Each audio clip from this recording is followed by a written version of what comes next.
Hello guys, அனைவருக்கும் வணக்கம்.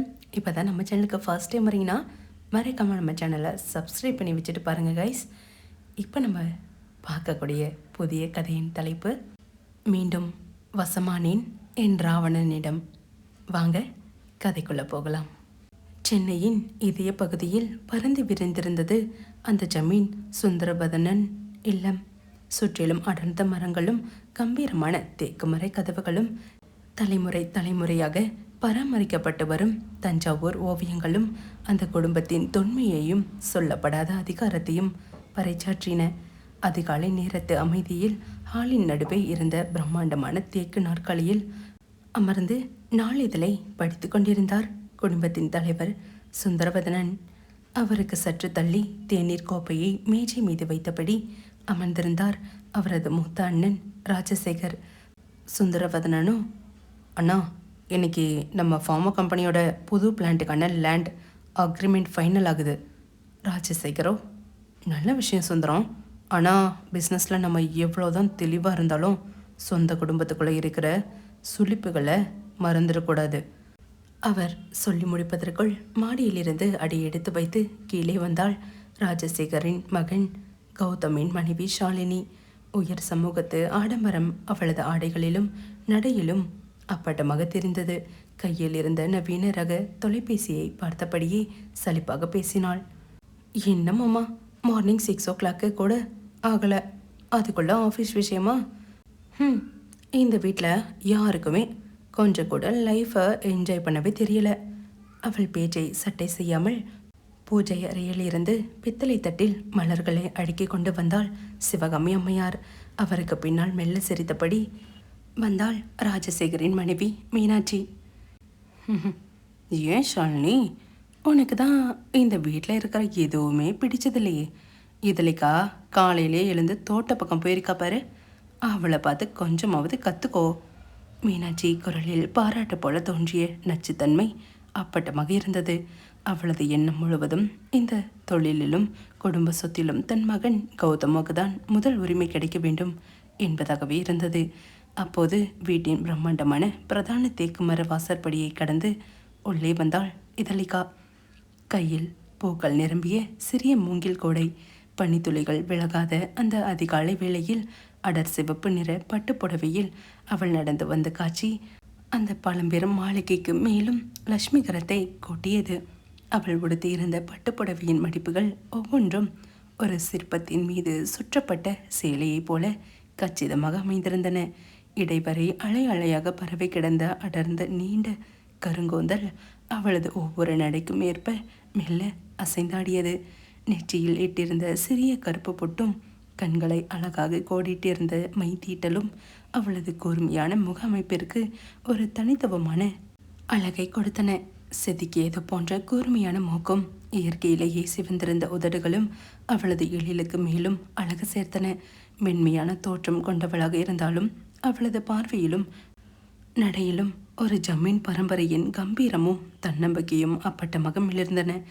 அவளை கண்டதும் சுந்தரவதனனின் முகத்தில் பெருமிதமான புன்னகை பூத்தது. இதழிக்காவோ, குட் மார்னிங்ப்பா. குட் மார்னிங் பெரியப்பா.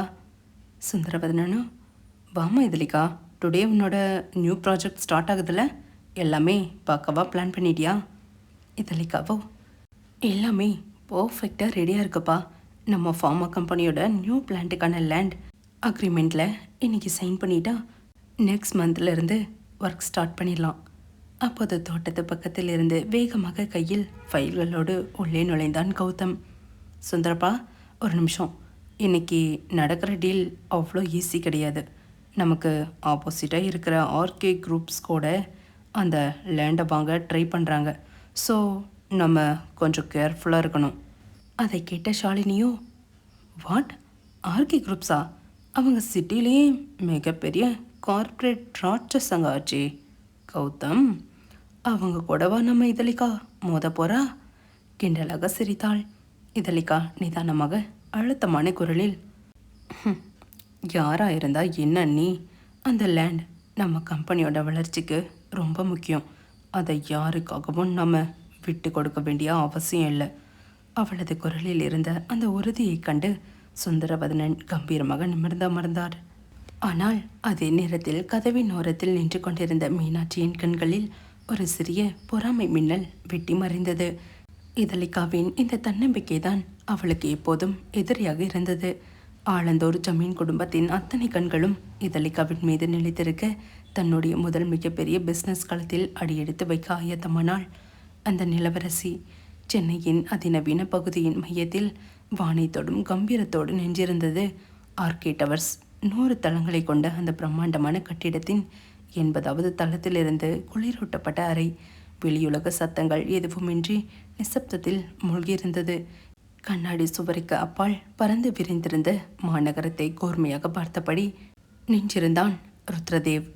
அவனது உயரமும் செதுக்கியது போன்ற கூர்மையான தாடியும் அணிந்திருந்த கருப்பு நிற கோட்ஷோட்டும் அவனுக்குரிய தனித்துவமான அதிகார வெளிப்பாட்டை கூட்டின. சொல் சுருக்கமும் செயலளவில் வேகமும் கொண்டவன். தொழில்துறையில் அவனது முடிவுகள் எப்போதும் இரக்கமற்றவையாகவும் தீர்க்கமானவையாகவும் இருக்கும். அப்போது அறையின் கனமான மரக்கதவு மெதுவாக திறக்கப்பட்டு ராமகிருஷ்ணன் உள்ளே நுழைந்தார். ஆர்கே குரூப்ஸ் நிறுவனத்தின் அடித்தளத்தை அமைத்த மூத்த மனிதர், ருத்ரனின் வளர்ப்பு தந்தை. ருத்ரன், இன்னைக்கு நடக்க போகிற அந்த லேண்ட் டீலுக்கான அரேஞ்ச்மெண்ட்ஸ் எல்லாம் முடிஞ்சதா? ஆலந்தூர் ஜமீன் ஃபேமிலி அந்த இடத்தை எப்படியாவது வாங்கணும்னு ரொம்ப தீவிரமாக இருக்காங்களாமே. ருத்ரன் மெதுவாக திரும்பினான். அவனது விழிகளில் மெல்லிய அழுத்தமும் தெளிவான கணக்கும் நிலவின. கையில் இருந்த காஃபி கோப்பையை மேஜை மீது வைத்தவன், அவங்க எவ்வளோ இன்ட்ரெஸ்ட் காட்டுறாங்கிறது முக்கியம் இல்லை பெரியப்பா. அந்த ஸ்பாட் நம்ம நியூ ஹாஸ்பிட்டல் ப்ராஜெக்ட்டுக்கு எவ்வளோ முக்கியன்றது தான் விஷயம். நம்ம பிளானில் இருந்து நம்ம பேக் அவுட் ஆகிற ஹோஸ்டினுக்கு இடம் இல்லை. அவர் புன்னகைத்தார்.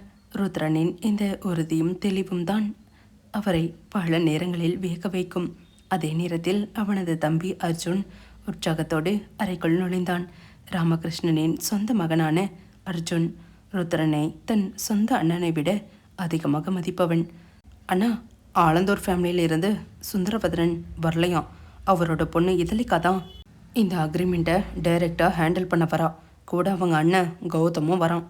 அதை கேட்ட ராமகிருஷ்ணன், சுந்தரவதனனோட பொண்ணா? அவள் பிஸ்னஸ் அட்மினிஸ்ட்ரேஷனில் நல்லா படித்த பொண்ணுன்னு கேள்விப்பட்டேன். கொஞ்சம் கவனமாக டீல் பண்ணணும் ருத்ரன். ருத்ரன் தன் கை கடிகாரத்தை பார்த்தான். அவனது முகத்தில் எந்தவித உணர்ச்சியும் வெளிப்படவில்லை. யார் வர்றாங்கிறது முக்கியம் இல்லை அர்ஜுன். நம்ம என்ன அச்சீவ் பண்ணணும்னு நினைக்கிறோமோ அதுதான் மேட்டர்.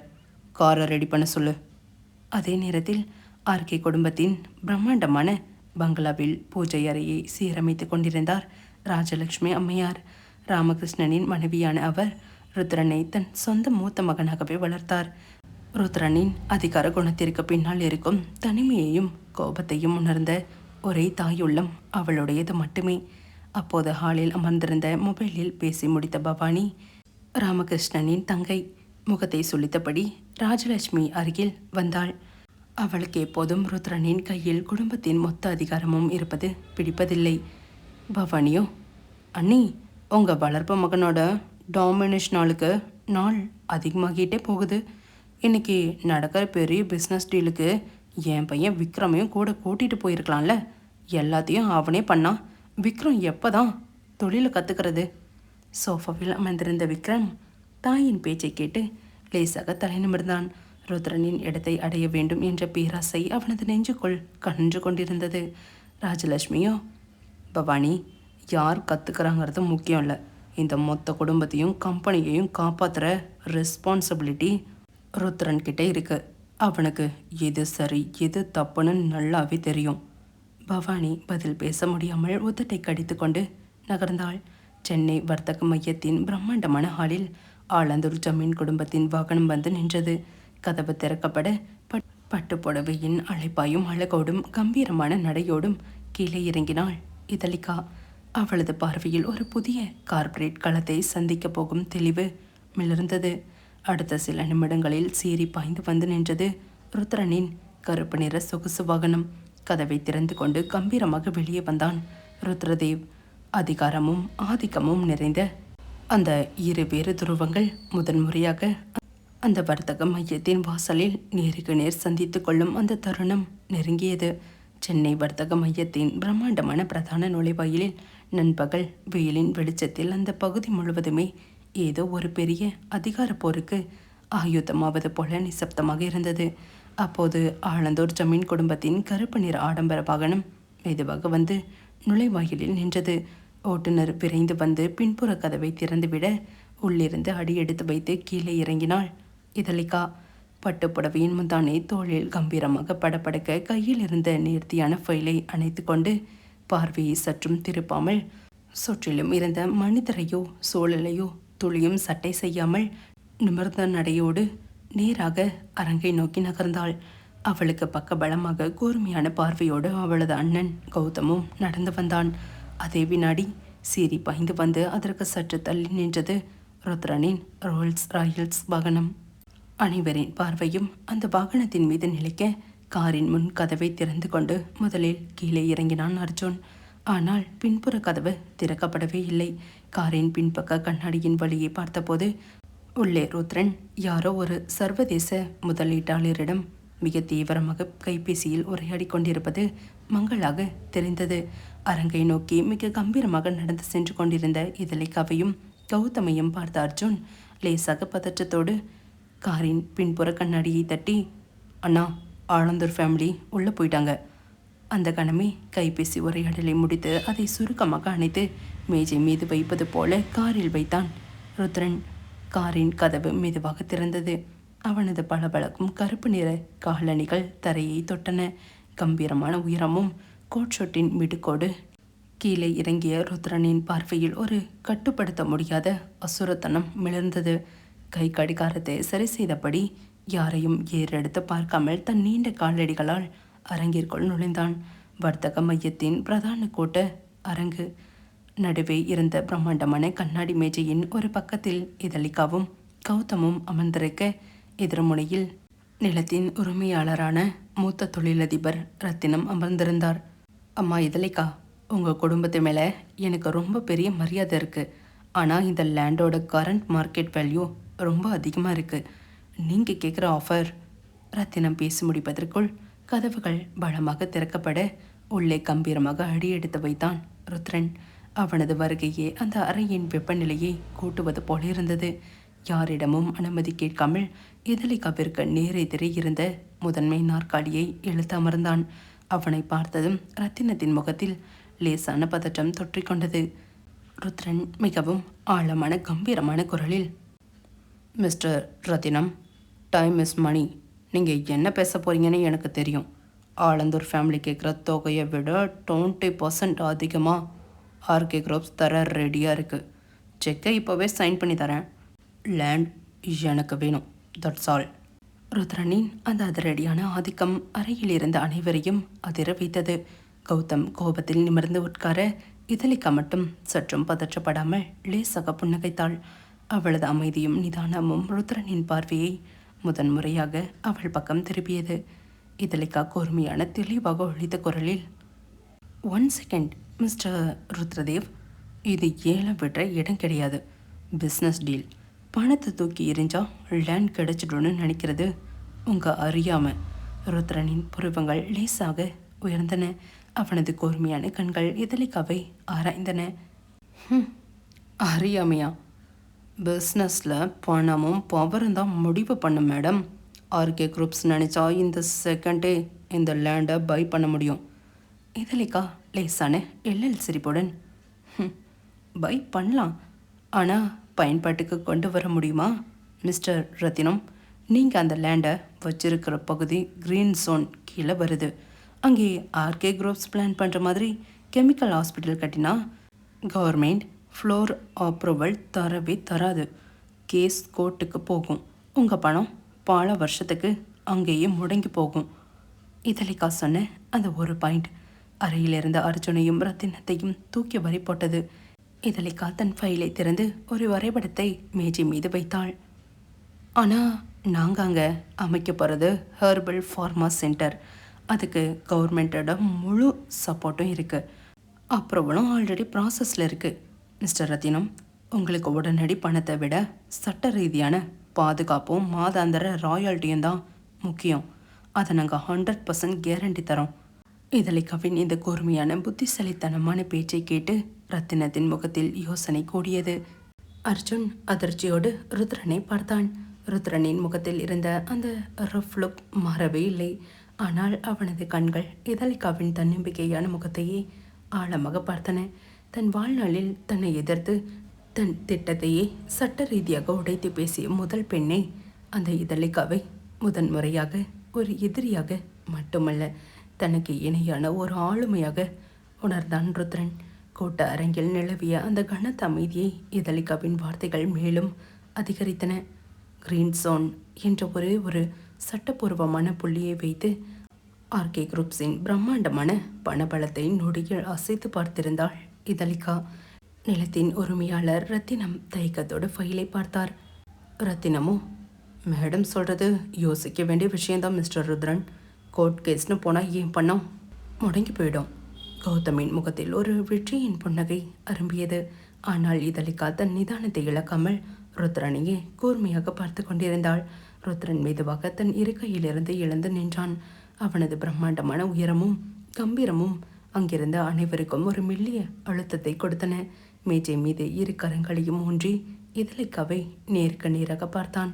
ருத்ரன் மிகவும் நிதானமாக ஆனால் அதிகாரமிக்க குரலில், வெரி நைஸ் ப்ரெசன்டேஷன் மேடம்.